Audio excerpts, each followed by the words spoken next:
Some new climate data is out showing 2025 was scorchingly hot. NASA has confirmed that it is tied for the second hottest year on record. So joining us to break it down and what it means for us and the planet is our national environmental correspondent, David Schechter.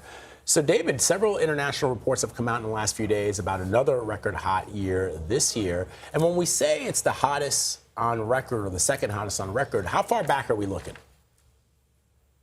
Well, we have climate records and temperature records that go well beyond 1970, and some records go back into, the 1850s. So we're looking at, long series of time on these records. They go way back. And when you think about, what we're hearing now, and people talk about, well, is this a milestone? It's really a continuation of the data that we've been getting over the years. 2025 was tied with 2023 as, according to NASA, as the second hottest year ever. And 2025 was the hottest year on record. So we're getting these numbers at the tail end of all that data you asked about, Vlad. It's getting higher and higher and higher. So, David, the U.S. is obviously one of the biggest emitters in the world, and this is coming as the Trump administration is loosening environmental regulations in what it says is an effort to boost business. Are we already seeing an impact of those changes? I would say that those changes will take some time to be baked into kind of the scientific data that scientists pull out of the atmosphere, releasing of carbon into the atmosphere and measuring that. But as soon as you turn a coal plant back on, or you reduce the amount of emphasis on renewable energy, it does have an impact on the amount of CO2 that goes into the atmosphere. CO2 is what they call a greenhouse gas, which helps warm up the planet. So the United States over time has sort of been bending the curve on reducing its CO2 emissions and is heading in that direction. But the policies of the Trump administration are to emphasize burning of fossil fuels. And so I think there are some predictions that bending will slow or start to move in the other direction.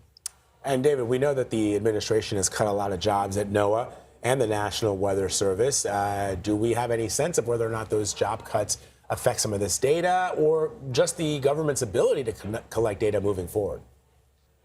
Well, I think this particular temperature data, it comes from so many weather stations around the country, and it's publicly available data. It's not the data itself is not some of the more difficult data to extract, but just looking at the way these services have been impacted by budget cuts and job cuts, we definitely will see changes in our ability to look at kind of complex data about the climate. And I will just say today, NOAA released this information. I'm looking at their website right now. It says NOAA releases global temperature data.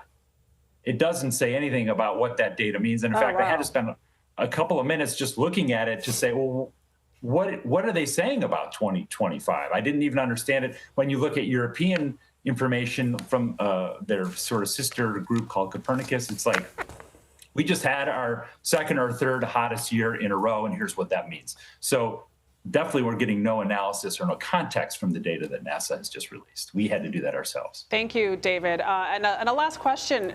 Is that your home? It's beautiful. Or is that I was thinking the same thing, Adriana. Is that a fake background? I was like, man. Look at that light. We were just talking about where we want to live, and I'm like, I want to live where you live.